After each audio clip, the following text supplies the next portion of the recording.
Hi ಎಲ್ರಿಗೂ, welcome back to my channel. ಇವತ್ತಿನ recipe ಏನಪ್ಪ ಅಂದರೆ ಡ್ರೈ ಗೋಬಿ ಯಾರಿಗೆ ತಾನೇ ಇಷ್ಟ ಆಗಲ್ಲ ಹೇಳಿ. ಈವ್ನಿಂಗ್ ಟೈಮಲ್ಲಿ ಸ್ಪೆಷಲಾಗಿ ಮಕ್ಕಳಿಗೆ ತುಂಬಾ ಇಷ್ಟಪಟ್ಟು ತಿಂತಾರೆ.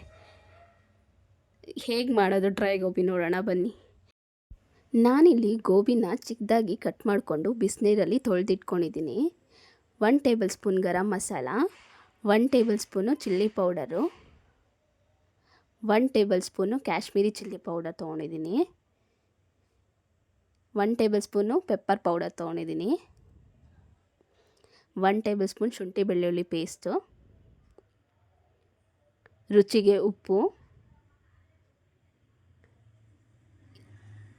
ಇಲ್ಲಿ 1 ಟೇಬಲ್ ಸ್ಪೂನ್ ಕಾರ್ನ್ಫ್ಲೋರ್ ತೊಗೊಂಡಿದ್ದೀನಿ, 1 tablespoon maida, 1 tablespoon ಕಡಲೆ ಹಿಟ್ಟು. ಈಗ ಒಂದು ಬೌಲ್ ತಗೊಳ್ಳೋಣ. ನಾನಿಲ್ಲಿ ಮೈದಾ ಹಿಟ್ಟು ಹಾಕ್ಕೊಳ್ತಿದ್ದೀನಿ.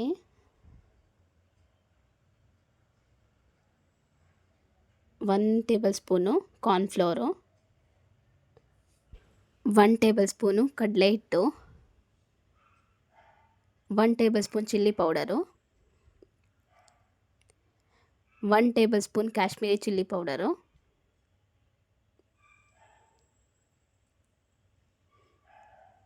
1 ಟೇಬಲ್ ಸ್ಪೂನ್ ಗರಂ ಮಸಾಲ,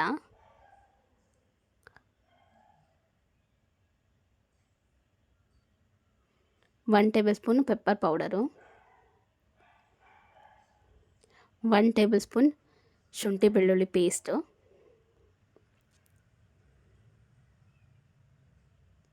ರುಚಿಗೆ ಉಪ್ಪು. ನಾನಿಲ್ಲಿ ಯಾವುದೇ ಫುಡ್ ಕಲರ್ನ ಯೂಸ್ ಮಾಡ್ತಿಲ್ಲ. ವಾಟರ್ ಹಾಕ್ಕೊಳ್ಳಿ. ಕನ್ಸಿಸ್ಟೆನ್ಸಿ ನೋಡಿಕೊಂಡು ವಾಟರ್ನ ಆ್ಯಡ್ ಮಾಡಿಕೊಂಡು ನೀಟಾಗಿ ಮಿಕ್ಸ್ ಮಾಡ್ಕೊಳ್ಳಿ.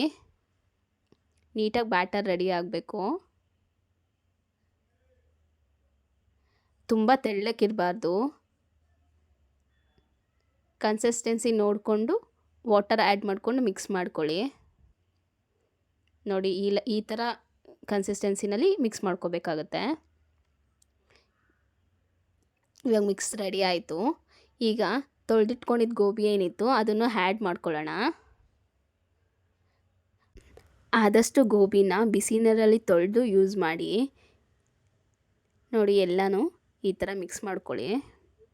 ನಾನಿಲ್ಲಿ ಫುಡ್ ಕಲರ್ ಬದಲು ಕಾಶ್ಮೀರಿ ಚಿಲ್ಲಿ ಪೌಡರ್ ಏನಕ್ಕೆ ಯೂಸ್ ಮಾಡಿದ್ದೀನಿ ಅಂದರೆ ಕಲರ್ಗೋಸ್ಕರ ಯೂಸ್ ಮಾಡಿದ್ದೀನಿ. ನಿಮ್ಗೆ ಬೇಡ ಅಂದರೆ ಸ್ಕಿಪ್ ಮಾಡ್ಕೋಬೋದು. ಆದಷ್ಟು ಫುಡ್ ಕಲರ್ಸ್ನ ಅವಾಯ್ಡ್ ಮಾಡಿ. ನೋಡಿ ಮಿಕ್ಸ್ ಮಾಡ್ಕೊಂಡಿದ್ದೀನಿ ನೀಟಾಗಿ. ಇವಾಗ ಫ್ರೈಗೆ ರೆಡಿ ಮಾಡ್ಕೊಳ್ಳೋಣ. ನಾನು ಒಲೆ ಮೇಲೆ ಒಂದು ಬಾಣಲಿ ಇಟ್ಕೊಂಡು ಬಾಣಲಿ ಕಾದ್ಮೇಲೆ ರಿಫಂಡ್ ಆಯಿಲ್ನ ಯೂಸ್ ಮಾಡ್ತಿದ್ದೀನಿ.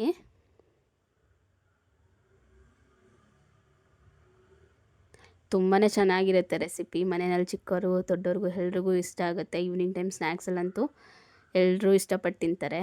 ನೋಡಿ ಎಣ್ಣೆ ಕಾದ್ಮೇಲೆ ಒಂದೊಂದೇ ಗೋಬಿನ ಎಣ್ಣೆಗೆ ಬಿಡ್ತಿದ್ದೀನಿ. ಸಿಂಪಲ್ಲಾಗಿದೆ ರೆಸಿಪಿ, ಯಾರು ಬೇಕಾದರೂ ಮಾಡ್ಕೊಂಡು ತಿನ್ಬೋದು. ಆದಷ್ಟು ಆಚೆ ಈ ಥರ ಫ್ರೂಟ್ ತಿನ್ನೋದಕ್ಕಿಂತ ಮನೆಯಲ್ಲೇ ಮಾಡ್ಕೊಂಡು ತಿನ್ನೋದ್ರಿಂದ ಹೆಲ್ದಿಯಾಗಿರ್ತೀವಿ. ನೀವು ನಿಮ್ಮ ಮನೆಗಳಲ್ಲಿ ಟ್ರೈ ಮಾಡಿ ನೋಡಿ ಒಂದು ಸಲ. ಹೇಗಿದೆ ಅಂತ ನನಗೆ ಕಾಮೆಂಟ್ ಮುಖಾಂತರ ತಿಳಿಸ್ಕೊಡಿ. ಫುಲ್ ಡೀಪ್ ಫ್ರೈ ಮಾಡ್ಕೊಳ್ಳಿ ಗೋಬಿನ ಎಣ್ಣೆಯಲ್ಲಿ.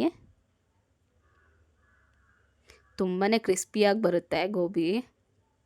ಸೇಮ್ ಆಚೆ ಯಾವ ಥರ ಡ್ರೈ ಗೋಬಿ ಸಿಗುತ್ತೋ ಅದೇ ಥರನೇ ಇರುತ್ತೆ. ಗೋಬಿ ರೆಡಿ ಆಯಿತು. ಈಗ ಪ್ಲೇಟಿಗೆ ಸರ್ವ್ ಮಾಡ್ಕೊಳ್ಳೋಣ. ಈವ್ನಿಂಗು ಸ್ನ್ಯಾಕ್ಸ್ ಟೈಮಲ್ಲಿ ಕಾಫಿ ಟೀ ಜೊತೆಗೆ ಡ್ರೈ ಗೋಬಿ ತಿಂತಾಯಿದ್ರೆ ಸೂಪರಾಗಿರುತ್ತೆ. ಡ್ರೈ ಗೋಬಿ ಯಾರು ಬೇಕಾದರೂ ಮಾಡ್ಬೋದು. ಬ್ಯಾಚುಲರ್ಸ್ಗೆ ಇವಾಗ ಅಡುಗೆ ಕಲಿತಾ ಇರೋರು ಈಸಿಯಾಗಿ ಈ ರೆಸಿಪಿ ಮಾಡ್ಬೋದು. ನಿಮ್ಗೆ ಈ ರೆಸಿಪಿ ಇಷ್ಟ ಆಗಿದ್ರೆ ಕಾಮೆಂಟ್ ಮುಖಾಂತರ ತಿಳಿಸ್ಕೊಡಿ. ಇದೇ ಥರ ಹೆಚ್ಚಿನ ವೀಡಿಯೋಸ್ಗೆ ನನ್ನ ಚಾನಲ್ನ ಸಬ್ಸ್ಕ್ರೈಬ್ ಮಾಡಿ.